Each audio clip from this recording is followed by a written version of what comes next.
رب اشرح لي صدري ويسر لي أمري واحلل عقدة من لساني يفقهوا قولي رب زدني علما اللهم فقهنا في الدين اللهم بارك لنا في أوقاتنا اللهم أخلصنا لوجهك الكريم يا رب لك الحمد كما ينبغي لجلال وجهك ولعظيم سلطانك اللهم صل على محمد صلی اللہ علیہ وسلم وعلى آل محمد صلی اللہ علیہ وسلم اللهم انا نسألك حبك وحب من يحبك۔ ہم پڑھ رہے تھے پارہ 18 سورۃ النور۔ کل ہم نے جو لیسن میں خلافت کے بارے میں پڑھا تھا اور اللہ رب العزت کی پیروی کے بارے میں، ان کی بات ماننے کے بارے میں پڑھا تھا۔ امید ہے کہ آپ میں سے کچھ لوگوں نے اس پہ غور و فکر کیا ہوگا انشاءاللہ۔ اگر نہیں تو اللہ تعالیٰ آپ کو توفیق دے کہ آپ لوگ اس میں غور و فکر کر سکیں۔ بہرحال اس کے بعد دیکھتے ہیں آیا 56 سے، بسم اللہ الرحمن الرحیم وَأَقِيمُوا الصَّلَاةَ وَآتُوا الزَّكَاةَ وَأَطِيعُوا الرَّسُولَ لَعَلَّكُمْ تُرْحَمُونَ۔ نماز کی پابندی کرو۔ گویا مسلمانوں کو اب تاکید کی جا رہی ہے کہ اللہ کی رحمت اور اس کی مدد حاصل کرنے کا طریقہ یہی ہے جس پر چل کر صحابہ اکرام رضی اللہ تعالی عنہم کو یہ رحمت اور مدد حاصل ہوئی۔ وہ کیا ہے کہ تم نماز کی پابندی کرو، اور پیچھے جیسے کہ خلافت کی بات تھی، خلیفہ ہونے کی، تو آگے نماز کی بات کی جا رہی ہے۔ اگر ایک انسان اللہ کو مانتا ہے اور نماز نہیں پڑھتا تو اس کے ایمان پہ نظر ثانی کرنے کی ضرورت ہے۔ ہمارے ہاں تو آج کل کلچر ایسا بن چکا ہے کہ ہمارے گھر میں اگر بالفرض 10 افراد ہیں تو ان میں سے صرف ایک بندہ نمازی ہوگا، اور اگر ہمارے ہاں بالفرض 20 گھرانے ہیں تو ان میں سے 2-3 گھرانے ایسے ہوں گے جو نماز پڑھتے ہیں، اکا دکا لوگ پڑھتے ہیں۔ یعنی آج کل یہ مسلمان ہونے کی علامت نہیں سمجھی جاتی۔ کس کی علامت ہے؟ بزرگ کی، نیک انسان کی، پیر فقیر کی، کہ بھائی یہ بندہ تو اللہ کے بڑے قریب ہے اور پتہ نہیں یہ تو کیا دے دے گا، صحیح، اور پتہ نہیں یہ تو کیسے کیسے معجزات کر سکتے ہیں۔ چونکہ اتنے کم لوگ نماز پڑھتے ہیں کہ اب نماز پڑھنے والے ہمیں بہت بڑے کوئی شخصیت لگتے ہیں، حالانکہ یہ تمام مسلمانوں پر فرض ہے۔ لیکن اگر آپ کو بتایا جائے سلف صالحین کے بارے میں، اللہ تعالیٰ ان پہ اپنی رحمتیں فرمائے، انہوں نے چونکہ دین کو بہت گہرائی سے پڑھا، سیرہ کا، مسلم ہیروز کا، صحابہ اکرام رضی اللہ تعالی عنہم کا، احادیث کا بہت گہرائی میں جا کے انہوں نے مطالعہ کیا۔ وہ کہتے ہیں کہ اگر بالفرض کوئی بندہ نماز نہیں پڑھتا پوری زندگی، فرسٹ آف آل اس کو غسل نہ دو، دوسرا اس کو کفن نہ دو، تیسرا اس کی نماز جنازہ بھی نہیں پڑھو، اور اس کی دفناؤ بھی نہ۔ ایسی عیسائیوں کے قبرستان میں جاؤ، کوئی گڈھا کھودو اور اس کے اندر اس کو ڈال کے واپس آ جاؤ۔ کیوں؟ جو بندہ نماز نہیں پڑھتا، حدیث میں کہا جا رہا ہے وہ مسلمان نہیں۔ اور آج کل ہم صرف عید الفطر اور عید الاضحیٰ پڑھتے ہیں اور خود کو مسلمان کہتے ہیں۔ اگر کوئی عورت اس وقت موجود ہے جو نماز نہیں پڑھتی تو ذرا غور کرے کہ تمہیں اللہ پہ ایمان ہے یا تم اللہ کو نہیں مانتی؟ ٹھیک ہے نا؟ ایسے تو پھر ہندو بھی مسلمان بن جائیں، نہ کوئی نماز پڑھنی ہے، نہ کوئی رول فالو کرنا پڑنا ہے، بس کلمہ پڑھنا ہے، تو پڑھنے کا کیا، پڑھ لو۔ کیونکہ دین مکمل لائف سٹائل ہے، زندگی گزارنے کا طریقہ ہے، آپ کو روکتا ٹوکتا یہاں یہ کرو وہاں یہ نہ کرو۔ اب جو تو اس کا لحاظ رکھے گا وہ مسلمان، اور جو نہیں وہ نہیں۔ دنیا کی نظر میں وہ کلمے کی آڑ میں چھپا ہوا ہے، لیکن اللہ کے ہاں وہ پکا مسلمان نہیں۔ لہذا چیک کریں کیا میرے بچے نماز پڑھتے ہیں؟ ایسی بھی کیا بات آئی، بچے ہیں بات نہیں مارتے، رکھ کے لگائیں ایک ان کے منہ پہ، اگلی بار ان کو خود ہی پتا ہو کہ نماز کا ٹائم ہے، مجھے اٹھنا ہے۔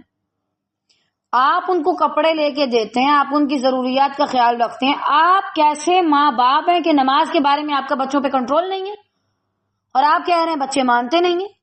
بڑوں کا تو ٹھیک ہے, شوہر کا بھی آتا ہے ذہن میں کہ چلو نہیں مانتا, بچوں پر بھی آپ کی نہیں چلتی. کہاں کمزوری ہے؟ ٹھیک ہے نا. لہذا فکر کرو, سوچو, کیا واقعی الصلاۃ میں ہم آتے ہیں؟ ہم بعض اوقات نا بڑی ایک عجیب حرکت کرتے ہیں. بالفرض قرآن میں ہم جب دیکھتے ہیں, اچھا پیچھے بھی آیت گزر چکی تھی, تو بس ہم اس کی گہرائی میں نہیں جاتے, اس میں غور و فکر نہیں کرتے, اپنا محاسبہ نہیں کرتے. ہم کہتے ہیں اس کی تفسیر پہلے گزر چکی ہے, بس آگے بسم اللہ. میری بات سنیں, اللہ سے بڑھ کے کون ہے جو با مقصد ہے؟ تو کیا اللہ ایسے ہی قرآن میں آیات بیچتا جاتا ہے؟ معاذ اللہ. اللہ نے کیوں رکھی بار بار ایک جیسی آیات؟ تاکہ انسان دوبارہ سوچے, دوبارہ سوچے, دوبارہ سوچے. بھول گیا دوبارہ اس کو یاد دلایا جائے. تو اپنا محاسبہ کیجئے, ٹھیک ہے. وآتوا الزکاۃ, اور زکوٰۃ ادا کرو. دونوں چیزیں ایسی ہیں کہ جو انسان کو بڑی پیاری ہیں, ایک اپنا آرام, دوسرا اپنا مال. اللہ کو مانتے ہو تو اپنے آرام کو کم کرو اور اٹھ کے نماز پڑھو. اللہ کو مانتے ہو تو پیسہ ذرا نکالو جیب سے اور خرچ کرو جن پہ تمہیں کرنا چاہیے, اور کرنے کے بعد یہ نہیں کہ میں اس کو دے رہی ہوں, اتنے عرصے سے میں اس کو دے رہی ہوں. اگر اللہ آپ کو دینا بند کر دے تو آپ کہاں سے دیں گے؟ یا آپ کی کوئی اپنی فیکٹری ہے کہ جس سے آپ بناتے ہیں نئے سرے سے؟ آپ نے خود سے بنایا سارا کچھ. اللہ کے دیے ہوئے میں سے دیتے ہوئے بھی انسان اتنا اتراتے ہیں اور خود کو پتہ نہیں کیا سمجھتے. کیوں بھائی؟ خود سے دے رہے ہو. اگر نہیں خود سے دے رہے تو پھر چپ رہو اور قدر کرو کہ اللہ نے تمہیں ان لوگوں میں سے چنا ہے. ٹھیک ہے. تو یہ چیز بھی انسان کو بڑی پیاری ہوتی ہے, اس سے بھی اللہ نے قربانی مانگی. وَأَطِيعُوا الرَّسُولَ, اللہ اکبر. اس سورہ میں اتنی بار نبی صلی اللہ علیہ وسلم کی اطاعت کا حکم ہے کہ ہمیں غور و فکر کرنا چاہیے, ٹھہر جانا چاہیے. کیا ہم نہیں کر رہے؟ ایک مومن بندہ 18 پارے پڑھ چکا ہے, اس کا رب پھر بھی اس کو بار بار اطاعت رسول صلی اللہ علیہ وسلم کا حکم کیوں دے رہا ہے؟ کیوں؟ کیونکہ وہ نہیں کر رہے, وہ نہیں مان رہے, اس وجہ سے. تو بہرحال اللہ کے نبی صلی اللہ علیہ وسلم کی فرما برداری کرو. اب دیکھیں صحابہ کرام رضی اللہ تعالیٰ عنہم کی لائف کو اگر ہم دیکھیں, کوئی غریب تھا, کسی کے پاس صلاحیت نہیں تھی, دنیاوی لحاظ سے کچھ سب کی زندگی میں مشکلات تھیں, لیکن جب انہوں نے نبی صلی اللہ علیہ وسلم کو فالو کیا تو اللہ نے ان کے لیے سارا کچھ آسان کر دیا. ان کی زندگیاں آسان ہو گئیں, ان کو کامیابی ملی. کیوں؟ انہوں نے نبی صلی اللہ علیہ وسلم کی بات کو مانا. آج ہم بھی اگر نبی صلی اللہ علیہ وسلم کی بات کو فالو کریں گے تو انشاءاللہ ہمیں بھی کامیابی ملے گی. لیکن ہم بنا سننا کو لیے ویسے کامیابی چاہتے ہیں جو کہ نہیں ہو سکتی. آگے فرمایا تاکہ تم پر رحم کیا جائے. اگر کوئی شخص چاہتا ہے اللہ اس پر رحم کرے, اس کے حال پہ رحم کرے, یعنی اس کی کمیوں سے درگزر کرے, وہ گناہ کر رہا ہے اللہ اس کو معاف کر دے, وہ اس قابل نہیں اللہ پھر بھی اس کو جنت دے خیر سے, تو وہ کیا کرے؟ نماز, زکوٰۃ اور نبی صلی اللہ علیہ وسلم کی اطاعت کرے. یہ وہ ذریعے ہیں جن کے ذریعے انسان کو رحمت ملے گی. ہم اکثر وظیفے پوچھتے ہیں. اب دیکھیں ہمارا نا مائنڈ سیٹ بڑا عجیب ہو چکا ہے. بجائے اس کی ہم یہ پوچھیں مجھے کیا کرنا چاہیے, ہم کہتے ہیں بتاؤ کیا پڑھنا چاہیے. پڑھنے پر ہمارا زور ہے, کلمات کی ادائیگی پر. کوئی وظیفہ بتائیں کہ میں صحیح ہو جاؤں. کبھی کسی کو آپ نے یہ کہتے سنا مجھے بتائیں میں کون سا ایسا نیکی کا کام کروں کہ میری زندگی میں یہ چیز آ جائے, آسانی آ جائے؟ نہیں. ہمیں یہاں تو صرف چیریٹی کا کام کرنا پسند ہے یا منہ سے ذکر کرنا. عمل کرنے کا تو ہم بہت ہی معاذ اللہ مشکل سمجھتے ہیں. یہ عمل ضروری ہے. رحمت چاہتے ہو تو دعاؤں کو بعد میں رکھو, پہلے عمل کرو، عمل کر کے دکھاؤ تاکہ تم پہ رحم کیا جائے. اور ہم میں سے ہر شخص قابل رحم ہے، اس لیول پر ہے کہ اس پر رحم کیا جائے. اگر آپ چاہتے ہیں کہ آپ اس کے مستحق بنے تو اللہ کی وہ باتیں مانیں جو اللہ نے کہا ہے. اور اگر آپ کو لگتا ہے کہ میرے پاس سارا کچھ ہے، اعمال بھی میرے پورے ہیں، مجھے کسی کے رحم کی ضرورت نہیں، تو پھر بس ٹھیک ہے، آپ انتظار کریں اس لمحے کا جب آپ کے ہاتھ میں نتیجہ آ پہنچے گا. بہرحال اس کے بعد اللہ تعالیٰ نے فرمایا لا تحسبن الذین کفروا معجزین فی الارض ومأواہم النار ولبئس المصیر. یہ خیال آپ کبھی بھی نہ کرنا، کبھی بھی آپ کے ذہن میں یہ بات نہیں آنی چاہیے، کبھی بھی آپ کو یہ نہیں سوچنا چاہیے، کبھی بھی آپ کا یہ گمان نہیں ہونا چاہیے. کون سا گمان؟ کہ منکر لوگ جو کفر کر رہے ہیں، جو اللہ کا انکار کر رہے ہیں، جو نافرمانی کر رہے ہیں، جو نمازیں نہیں پڑھتے، جو بے عملی کر رہے ہیں، جو ہر غلط کام کرتے ہیں اس وجہ سے کہ اللہ رحیم ہے، حالانکہ ان بیچاروں کو یہ تو پتہ ہی نہیں کہ اللہ رحم کب کرے گا. وَأَقِيمُوا الصَّلَاةَ وَآتُوا الزَّكَاةَ وَأَطِيعُوا الرَّسُولَ لَعَلَّكُمْ تُرْحَمُونَ. شرط رکھی اللہ نے، لیکن وہ ان چیزوں کو جانے بنا بس یہی کہ اللہ چونکہ بہت رحیم ہے وہ مجھ پہ رحم کر دے گا. تو آپ یہ خیال نہ کریں کہ منکر لوگ زمین میں ادھر ادھر بھاگ کر ہمیں ہرا دینے والے ہیں. یعنی آپ کے مخالفین اور مکذبین اللہ کو عاجز نہیں کر سکتے، بلکہ اللہ تعالیٰ ان کی گرفت کرنے پر ہر طرح سے قادر ہے. یہ کیا بات ہے؟ بالفرض ایک انسان میرے ساتھ بہت زیادہ ناانصافی کر رہا ہے، اس نے مجھ پہ بے بہا ظلم کیے ہیں. اب یہ شوہر بیوی کے معاملے میں بھی ہو سکتا ہے، خاص طور سے جو آج کل کے شوہر ہیں بیویوں کو کچھ نہیں سمجھتے سوائے مشین کے، الا یہ کہ کچھ اچھے بھی ہیں. اس کے علاوہ بعض بیویاں ایسی ہیں، بعض والدین ایسے ہیں، کوئی اور ایسا ہے. تو آپ یہ قطعاً نہ سمجھیں کہ آپ کا رب بھول جائے گا، معاذ اللہ. آپ ان کو معاف کر دیں، آپ کچھ بھی کر دیں. ہو سکتا ہے ایک انسان کو جس نے جس پہ زیادتی کی تھی، ہو سکتا ہے وہ اسے معاف کر دے، لیکن پھر بھی اس کے معاف کرنے کے باوجود اللہ ظالم سے پوچھے کہ تم نے یہ ظلم کیوں کیا. ہو سکتا ہے نا بہت سے ایسے لوگ اس دن گرفت میں آئے اللہ کی کہ جن کو دنیا نے معاف کر دیا گیا تھا، جس نے معاف کیا اس کا عمل اس کے ساتھ. ہو سکتا ہے جس کو کیا گیا، جس نے گناہ کیا، اس کو پکڑ لیا جائے، بتاؤ تم نے یہ کیا کیوں. تو یہ مت سمجھو کہ کوئی تمہارا سکون برباد کر کے، کوئی تمہارے ساتھ ناانصافی کر کے، زیادتی کر کے اللہ سے بھاگ جائے گا. اللہ اس کو ہرگز نہیں چھوڑے گا. کیوں؟ وہ انسان بھاگ کر کہیں نہیں جا سکتا. دوسرا، اپنے لیول پہ دیکھیں، میں جہاں جہاں اللہ کی نافرمانی کر رہی ہوں، میں کبھی اللہ کو عاجز نہیں کر سکتی. کیسے؟ ایسا نہیں کہ میں کمرے میں چھپ کے کوئی گناہ کروں تو اللہ مجھے نہیں دیکھے گا معاذ اللہ، یا میں اللہ سے چھپ جاؤں گی، یا اگر بالفرض خدا نہ خواستہ میں ڈوب کے مر جاؤں، میں جل کے مر جاؤں تو اللہ مجھے اکٹھا نہیں کر پائے گا، یعنی میری جان چھوٹ جائے گی. ہندوؤں کا یہی عقیدہ ہے نا، وہ لوگوں کو جلا دیتے ہیں کہ اب یہ دوبارہ کبھی اس کی نام و نشان باقی نہیں ہے. ٹھیک ہے نا؟ تو بہرحال تم کسی صورت اللہ کو عاجز نہیں کر سکتے. یہ یقین ہونا بہت ضروری ہے.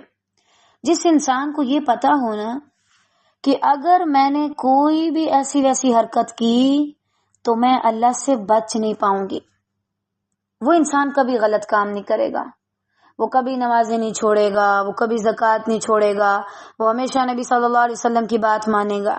لیکن جس بندے کو تھوڑی سی بھی یہ بات آ گئی کہ میں کسی طریقے سے چلو اللہ کو عاجز کر دوں گی، معاذ اللہ معاذ اللہ، چلو اللہ کو مجھ پہ ترس آ جائے گا، چلو اللہ مجھے ایسی معاف کر دے گا، چلو اللہ مجھے عذاب دے کے کیا کرے گا، چلو ہو سکتا ہے میں تکے سے بچ جاؤں. قطعاً نہیں بھائی، تمہارا پورا بایو ڈیٹا دیکھا جائے گا. تمہارا حساب لیا جائے گا، تم اس کو معمولی سمجھتے ہو؟ اچی بچی کا سوال ہوگا، کہاں کس نے کیا کیا، کس کے ساتھ کیا۔ آج جو لوگ، جو عورتیں، جو مرد زنا میں ملوث ہیں، معذرت کے ساتھ حرام تعلقات میں ہیں، کسی غیر محرم سے باتیں کرتے ہیں، مت سمجھو کہ تم زمین میں کہیں بھاگ کے چھپ جاؤ گے۔ اتنے لوگ مرے ہیں، میں نیچے نیچے دبتی جاؤں گی، میرا نام و نشان نہیں بچے گا تو مجھے کوئی کیسے کھڑا کرے گا معاذ اللہ۔ یہ صرف تمہارا اپنا دھوکہ ہے، ٹھیک ہے، تمہارا اپنا خیال ہے، ایسا ہو نہیں سکتا۔ اللہ تمہیں اٹھا لے گا جہاں سے بھی تم ہو، ٹھیک ہے۔ اس کے علاوہ جو نمازیں چھوڑتی ہیں، جو عورتیں اور جو مرد، بیٹا تم اللہ کو عاجز نہیں کر سکتے، لہذا نماز کی طرف آ جاؤ۔ جو عورتیں بے پردگی کرتی ہیں، سن لو، اللہ کو تم عاجز نہیں کر سکتی، تم نہیں چھپ سکتی اللہ سے، کہاں جاؤ گی اس سے بچ کے؟ تم نہیں بچ سکتی، لہذا اللہ کے سامنے آ کر جھک جاؤ۔ تم اللہ کو عاجز نہیں کر سکتے، یہ سن لو، اللہ تمہیں ہر طرح سے عاجز کر سکتا ہے۔ تمہارا اللہ پہ کوئی کنٹرول نہیں معاذ اللہ، اللہ کا تم پہ ہر طرح سے کنٹرول ہے، وہ جو چاہے تمہارے ساتھ کرے، ٹھیک ہے۔ اس کے علاوہ اللہ سے رخ موڑ کے، چونکہ یہاں کفر کی بھی بات ہے نا، کفر یہی اللہ سے رخ موڑ کے اوروں کی طرف کرنا، اللہ سے رخ موڑ کے اوروں کی طرف جاتے ہو، کہاں جاؤ گے؟ تم اللہ سے نہیں نکل سکتے، تم اللہ سے دور نہیں بھاگ سکتے، جہاں بھی جاؤ گے اللہ تمہیں پا لے گا، اللہ تمہیں پکڑ لے گا۔ وَلَوْ كُنْتُمْ فِي بُرُوجٍ مُشَيَّدَةٍ، خواہ تم مضبوط ترین قلعوں میں کیوں نہ ہو، وہ رب تمہیں وہاں بھی پکڑ لے گا اور تمہیں بالکل بھی نہیں چھوڑے گا۔ تو پھر کیا ہے، مطلب ہم بھاگ نہیں سکتے نا، یہ تو طے ہو گیا، یہ تو ہمیں پتہ چل گیا، تو پھر کیا کیا جائے؟ آخر میں بھاگ بھی نہیں سکتی اور مجھے حساب بھی دینا ہے، تو میں کیا کروں؟ عمل کرو، اللہ کے سامنے جھک جاؤ، اللہ کے سامنے عاجزی اختیار کرو، اور اگر کوئی منکر ہی رہا تو سن لو، ان کا اصلی ٹھکانہ تو جہنم ہے، جو یقیناً بہت ہی برا ٹھکانہ ہے، اور تم جہنم سے بھی نہیں بچ سکتے۔ ایسا نہیں ہو سکتا کہ تم تڑپ رہے ہو معاذ اللہ، کفر کی حالت میں مرے اور تم جہنم میں تڑپ رہے ہو تو اللہ تمہیں معاف کر دے۔ کیوں؟ دنیا میں تمہارے پاس بہت بار اللہ کا پیغام آیا۔ عورتیں ذرا یہاں پہ اپنا محاسبہ کریں، چلیں دور نہیں جاتے، سورہ نور تک رہتے ہیں۔ اس میں ہم نے حرام تعلقات کے بارے میں پڑھا، وعید کے بارے میں، اس میں ہم نے ایک دوسرے پر بہتان بازی کے بارے میں پڑھا، اس کی وعید کے بارے میں، غیبت بھی اس کے قریب قریبی ہے، ٹھیک ہے۔ اسی طرح ہم نے پردے کے بارے میں پڑھا۔ آپ دیکھیں زندگی میں آپ کو کتنی بار کہا جا چکے اور آپ نہیں کر رہے، نہیں کر رہی نا، ایمانداری سے سوچے، نہیں کر رہی نا، اگنور کرتی ہوں، کلاس سے جاتی ہوں، پھر گرداری میں کھو جاتی ہوں، پھر بول جاتی ہوں کہ اچھا چھوڑو، پھر کبھی کریں گے، اللہ بڑا غفور الرحیم ہے، اللہ معاف کر دے گا۔ بیٹا اللہ کس قدر بے نیاز ہے تم اس کا اندازہ نہیں لگا سکتے، اس کو فرق نہیں پڑتا، لیکن تمہارا کچھ نہیں رہے گا، تمہارا کنڈا نہیں بچے گا، خسارہ تو تمہارا ہو رہا ہے، جہنم کی طرف سے تم جا رہے ہو، تو کیوں اپنی اصلاح نہیں کرتے؟ اور سن لو وَلَبِئْسَ الْمَصِيرُ، جس ٹھکانے میں تمہیں بھیجنے کا کہا جا رہا ہے، ایسا نہیں کہ میں سروائیو کر لوں گی معاذ اللہ، مجھے تو کچھ نہیں ہوگا، نہیں، تم نہیں بچ پاؤ گی، تم نہیں سہ پاؤ گی۔ آج کوئی تمہیں تھوڑا سا ڈانٹ دے تو وہ ڈانٹ تمہیں رلا دیتی ہے، کوئی تھوڑا سا تمہیں اگنور کر دے تو تمہاری چیخیں نکل جاتی ہیں۔ کہاں یہ کہ رب العزت اس دن تمہیں ایسے اگنور کرے جیسے کبھی تم پیدا ہی نہیں ہوئے، اس نام کا کوئی بندہ یا بندی تھا ہی نہیں، اللہ تعالیٰ جہنم میں ڈال کے کچھ لوگوں کو ایسے کر دے گا۔ اللہم لا تجعلنا منہم بخیر وعافیت۔ کتنی ڈرنے کی بات ہے۔ کیوں ہمیں یہ بار بار آیات سنوائی جاتی ہیں؟ کیونکہ ہم ڈرتے نہیں ہیں، صحیح بات ہے، واللہ ہم نہیں ڈرتے، اتنی بار ہمیں کہا جا رہا ہے، اس کے باوجود کلاس سے اٹھتے ہی ہمارے ایمانوں کا حال پھر وہی، ہم پھر غلط کام کرنے لگ جاتے ہیں، ہم پھر بھول جاتے ہیں، پھر نمازیں چھوڑ جاتے ہیں، یہاں پڑھتے ہیں واقعی الصلاۃ، وہاں جا کے کہتے ہیں اللہ بڑا غفور الرحیم ہے، معاف کر دے گا۔ کیسے انسان ہو تم؟ یہی وجہ کہ اللہ تمہیں بار بار ریمائنڈر دلواتا ہے کہ بولو نا میں رحیم ہوں، لیکن میرا عذاب بھی بڑا سخت ہے۔ میں نے جنت بنائی ہے اور میں نے جہنم بھی بنائی ہے۔ اگر میں نے ایسی جنت بنائی ہے کہ اس کا ایک چکر لگانے سے انسان اپنی سارے غم بھول جائے گا، تو پھر میں نے ایک ایسی جہنم بھی بنائی ہے جس کا ایک چکر لگانے سے بندہ اپنی ساری خوشیاں بھول جائے گا۔ تو اللہ کے بارے میں دونوں چیزیں یاد رکھو، جنت کا مالک، جہنم کا مالک، حلال چیزیں بتانے والا، حرام کاموں سے منع کرنے والا۔ حلال کرو گے جنت پاؤ گے، حرام کرو گے جہنم تمہارا مقدر ہے۔ ٹھیک ہے؟ نبی صلی اللہ علیہ وسلم نے فرمایا انسان کا جنت میں بھی ایک ٹھکانہ ہے اور جہنم میں بھی۔ یہ حدیث جب انسان پڑھتا ہے نا، انسان دنگ رہ جاتا ہے۔ آپ امیجن کریں، میرا ایک جنت میں بھی گھر ہے اور میرا ایک جہنم میں بھی گھر ہے۔ وہ جہنم میں ایک جگہ تیار ہے میرے لیے اور جنت میں بھی تیار ہے۔ اب میری مرضی، چاہے تو جنت والے گھر کی طرف سفر اختیار کروں، چاہے تو جہنم والے گھر کی طرف۔ بتائیں اس میں کوئی تقدیر، کوئی معاذ اللہ کو دوش دینا، یہ ساری چیزیں آتی ہیں؟ قطعاً نہیں۔ کیوں؟ اللہ نے تو دونوں جگہ تمہارے ٹھکانے بنائے۔ تم نے اپنی مرضی سے نقشہ، پورا میپ دیکھ کر یہ امال کہاں لے کے جاتے ہیں، یہ امال کہاں لے کے جاتے ہیں، تمہارے پاس میپ تھا نا، قرآن تھا راستہ بتانے والا، تم جان بوجھ کے جہنم والے کاموں کی طرف گئے اور تم نے یہ سمجھا کہ جب تم بالکل جہنم کے دروازے پہ پہنچ جاؤ گے تو اللہ تمہیں جنت کی طرف لے جائے گا۔ نہیں، آخرت میں کوئی ایسا راستہ نہیں کہ تم جہنم سے جنت کی طرف آ سکو، ایسا کوئی سسٹم ہی نہیں ہے آخرت میں۔ اگر تم دنیا سے جہنم کی طرف گئے ہو تو آپ ذرا اپنا محاسبہ کریں، بڑا آسان ہے۔ کیسے؟ میں کون سے کام کر رہی ہوں؟ جنتیوں والے، معاذ اللہ جہنمیوں والے۔ جنتیوں والے نماز پڑھنا، اللہ تعالیٰ کے حقوق دینا، انسانوں کے حقوق دینا، شرک سے دور رہنا، توحید پرست ہونا، پردہ کرنا۔ اور جہنم میں لے جانے والے بے پردگی کرنا، نمازیں نہ پڑھنا، زکوٰۃ نہ دینا، نہ اللہ کے حقوق دینا، نہ والدین کے، نہ گھر بار کے، نہ انسانوں کے حقوق دینا۔ بہت آسان ہے فیصلہ۔ اگر آپ سچے ہیں نا اور جگرے والے ہیں تو ذرا اپنا فیصلہ کیجئے، میں کس خاتے میں آتی ہوں، پھر اس کے مطابق جہاں آپ کو اپنا عمل بدلنے کی ضرورت ہے بدل لیجئے، اس سے پہلے کہ آپ کی دنیا آخرت سے بدل دی جائے۔ یہاں تک احکامات بتانے کے بعد اب اللہ سبحانہ و تعالی ہمیں آگے مزید بتا رہے ہیں کچھ اور احکامات کے بارے میں جن کا جاننا مسلمانوں کے لیے ضروری ہے۔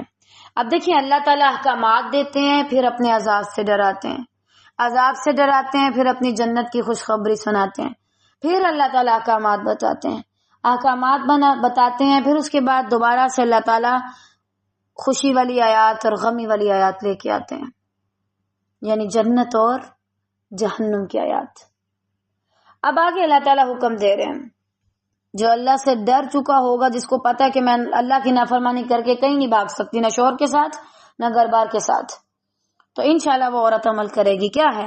یا ایھا الذین آمنوا لیستأذنکم الذین ملکت ایمانکم، یہاں نون ساکن ہے، والذین لم یبلغوا الحلم منکم 3 مرات من قبل صلاة الفجر وحین تضعون ثیابکم من الظہیرة ومن بعد صلاة العشاء 3 عورات لکم لیس علیکم ولا علیہم جناح بعدہن طوافون علیکم بعضکم علی بعض كذلك يبين الله لكم الآيات والله علیم حکیم۔ اے ایمان والو، اے میرے وہ بندو، میں ان سے بات کر رہا ہوں جو مجھے مانتے ہو، جو مجھ پر ایمان لائے ہو، جو مانتے ہو کہ میں تمہارا رب ہوں، جو مانتے ہو کہ تم نے میرے پاس آنا ہے، جو مانتے ہو کہ میں نے تمہارا حساب لینا ہے۔ کیا کرو؟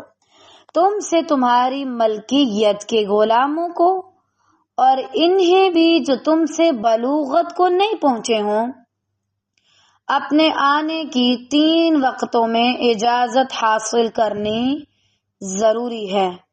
کس کس کو؟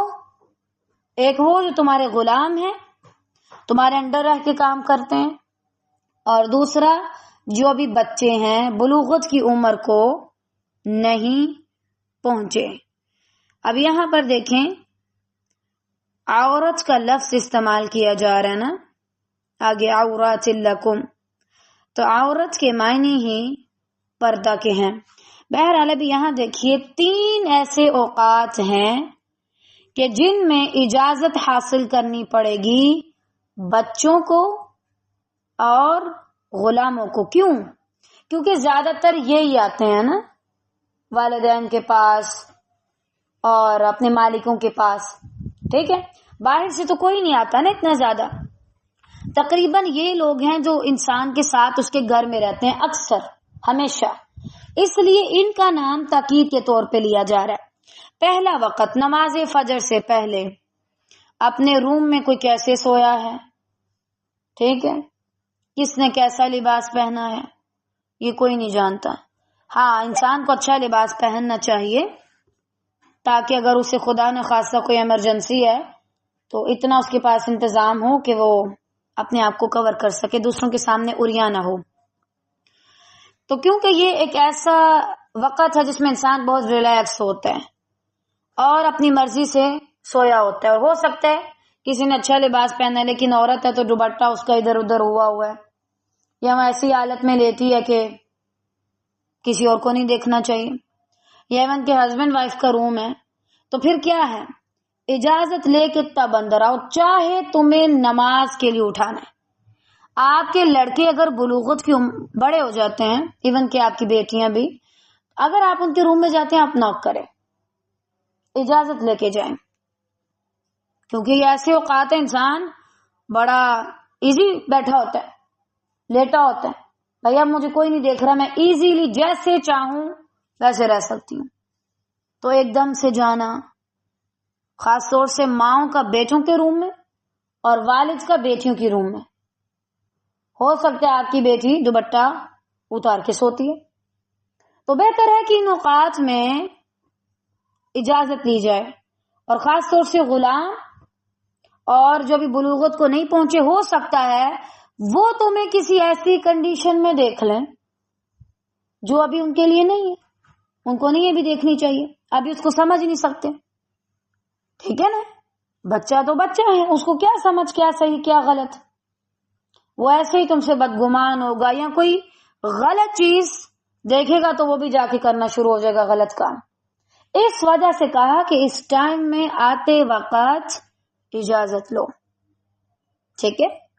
دوسرا، ظہر کے وقت جب کہ تم اپنے کپڑے اتار رکھتے ہو، اب اس کا یہ مطلب نہیں معذاللہ پورے کپڑے، یعنی وہ بھی ایک ریلیکسیشن کا ٹائم ہوتا ہے نا ظہر کے بعد، چونکہ ہمارے اسلام میں قیلولہ کا حکم ہے کہ آپ قیلولہ کریں، یعنی تھوڑی دیر کے لیے آپ آرام کر لیں دوپہر کے وقت۔ ہمارے ہاں تو دوپہر کوئی صبح ہوتی ہے تو ہمیں کیا اس چیز کا اندازہ، ہم تو اٹھتے ہی 12-1 بجے ہیں، 2 بجے ہیں، تو ہم اسی کو اپنی صبح مانتے ہیں۔ لیکن بہرحال یہاں پر کہا جا رہا ہے کہ آپ کیا کریں، ظہر کے وقت جب کوئی آنا چاہے تو اجازت لے۔ ہو سکتا ہے اس ٹائم بھی بالفرض میاں بیوی اپنے روم میں لیٹے ہیں، یا ایون کہ اگر مالکن ہے کسی غلام کی وہ اپنے روم میں لیٹی ہوئی ہے، ہو سکتا ہے اس نے اپنے آپ کو ہلکا کرنے کے لیے کم لباس پہنا ہو، یا ہو سکتا ہے اس نے دوپٹہ اتارا ہو، یا ایون کہ اگر مرد بھی ہے تو ہو سکتا ہے اس نے شرٹ وغیرہ اتار دی ہو اپنے ریلیکسیشن کے لیے، ٹھیک ہے نا؟ تو اگر باہر سے اب کوئی آ رہا ہے اجازت لے کے آئے گا، خواہ وہ بچہ ہے، اس کو بتایا جائے کہ اندر آنا ہے، اجازت لینی ہے، ادروائز نہیں. ٹھیک ہے، کیونکہ عمر سے پہلے کچھ چیزوں کا جان لینا انسان کے لیے صحیح نہیں ہوتا، اس کی ذہنی صحت کے لیے اور ویسے بھی مکمل انسان کے لیے بھی نہیں صحیح ہوتا، اس لیے منع کیا گیا. اس کے بعد فرمایا اور عشاء کی نماز کے بعد. اب عشاء کی نماز کے بعد کیوں؟ دیکھیں یہ بھی وہ وقت ہے کہ جب انسان اپنے ماحول میں ہوتا ہے اور وہ اس وقت خود کو ریلیکس کرتا ہے، اور ویسے بھی والدین ہیں تو وہ اپنے روم میں. اگر عشاء کے بعد بھی تمہیں جانا ہے تو اجازت لینی ہوگی. ٹھیک ہے، طریقہ یہی ہے. غلاموں سے مراد لونڈیاں اور غلام ہیں. صحیح، یہ تینوں اوقات ایسے ہیں کہ انسان گھر میں اپنی بیوی کے ساتھ خاص مصروف یا ایسے لباس میں ہو سکتا ہے کہ جس میں کسی کا ان کو دیکھنا جائز اور مناسب نہیں. اس لیے کہا کہ ان اوقات میں چاہے غلام بھی ہے، کتنا بھی ارجنٹ کام ہے، بچے بھی ہیں، پوچھ کے آئیں، اجازت لے کر کے آئیں. ٹھیک ہے. اب یہاں سے ایک اور چیز ہے، بالفرض اگر کوئی عورت بیوی اپنے شوہر کے ساتھ دن میں الگ ٹائم سپینڈ کرتی ہے تو کوئی قیامت کی بات نہیں. ٹھیک ہے، ہمارے ہاں فیملی وغیرہ میں نا اس کو بہت عجیب سمجھا جاتا ہے. یہ عجیب نہیں ہے، عجیب تب ہے جب آپ کسی غیر عورت کے ساتھ کسی روم میں بیٹھے، غیر عورت کے ساتھ آپ کسی کے سامنے بھی بیٹھے ہوں تو بڑی غلط بات ہے، نامناسب بات ہے، ناجائز بات ہے. لیکن اگر آپ کی اپنی بیوی ہے اور آپ اس کے ساتھ روم میں بیٹھے ہیں تو کسی اور کو کیا اعتراض؟ اس بات کی وجہ سے کسی پہ فتویٰ لگانا ہے، یہ بے شرم ہے. آپ دیکھیے اللہ تعالیٰ نے یہ کہا کہ بچے اگر گھر میں بھی ہیں تو میاں بیوی ظاہری بات ہے اگر الگ روم ہے تبھی اجازت لے کے جائیں گے نا، تو وہ اجازت لے کے جائیں، یعنی وہ دن کے ٹائم بھی ایک دوسرے کے ساتھ الگ ٹائم سپینڈ کر سکتے ہیں. اب یہی وجہ ہے، چونکہ ہم نے اس چیز کو اتنا برا سمجھا ہے، یہی وجہ کہ پھر مرد باہر جا کے منہ مارتے ہیں، باہر جا کے عورتوں کے ساتھ رہنے. کیا ہے بھائی، آپ کو کیا مسئلہ؟ اس کی بیوی ہے، دن میں رہے اس کے ساتھ یا رات میں، آپ کو کیا مسئلہ ہے؟ ٹھیک ہے نا. اور اتنی سینس سب میں ہونی چاہیے، اتنی سمجھ سب میں ہونی چاہیے کہ یہ ایک بری بات نہیں ہے، نامناسب حرکت نہیں ہے. ٹھیک ہے، جائز کام ہے، اللہ نے اجازت دی ہے. اور قرآن میں یہ بھی کہا ہے کہ اگر اس ٹائم وہ الگ بیٹھے ہیں تو بچے اور باقی سب اجازت لے کے جائیں. بہرحال ان تین اوقات میں اجازت لینی ہے، اپنے بچوں کو بھی سکھائیے. یہ تینوں وقت تمہاری خلوت اور پردے کے ہیں.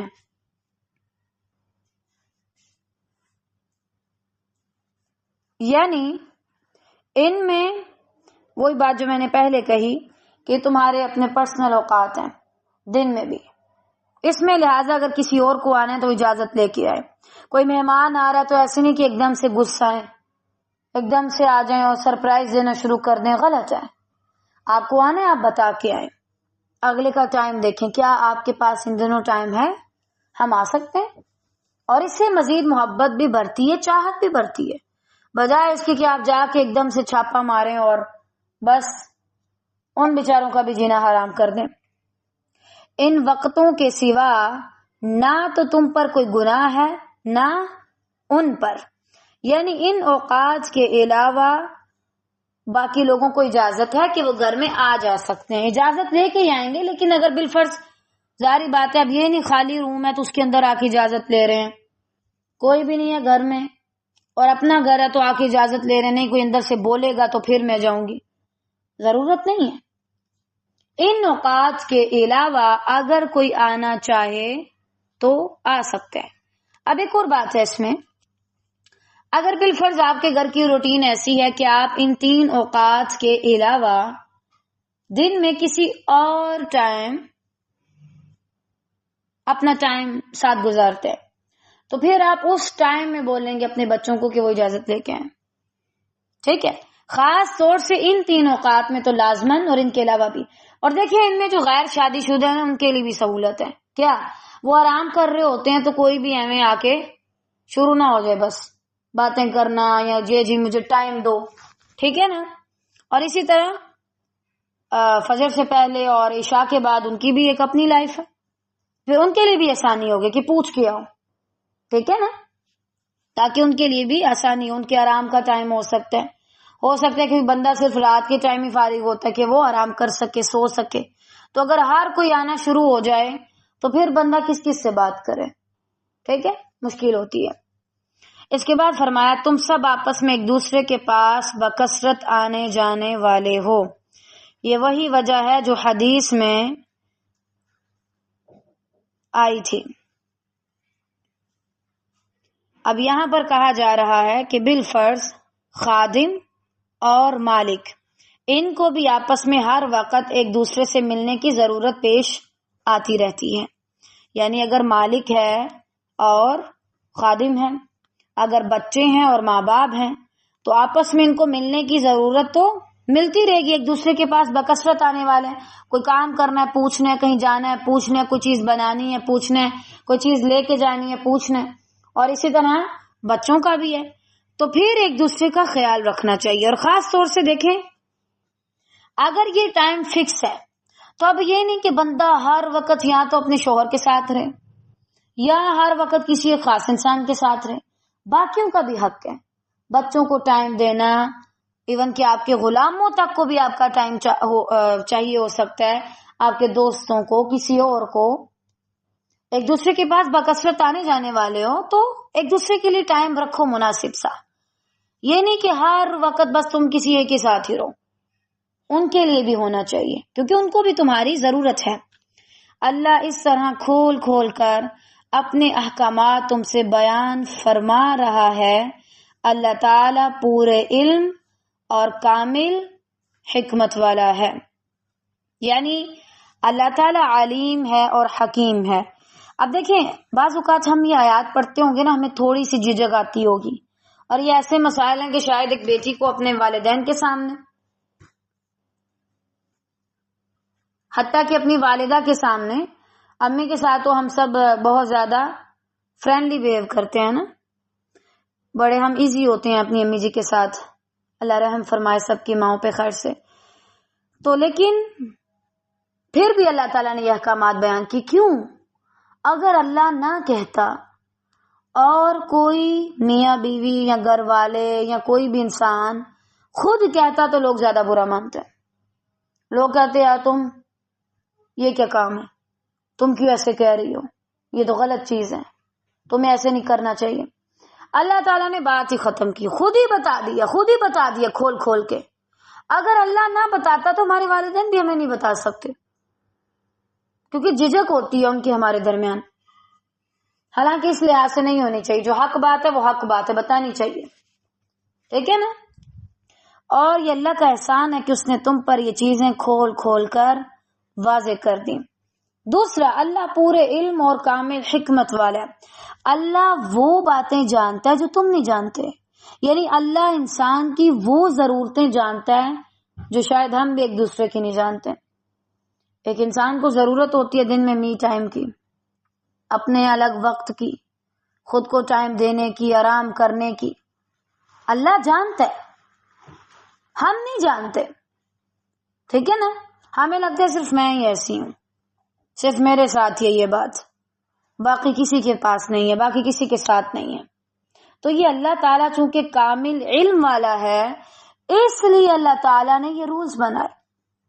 نہ کسی بچے کو یہ برے لگنے چاہیے کہ میں کیا اپنی امی ابو کے روم میں پوچھ کے جاؤں. جی ہاں، آپ پوچھ کے آئیں.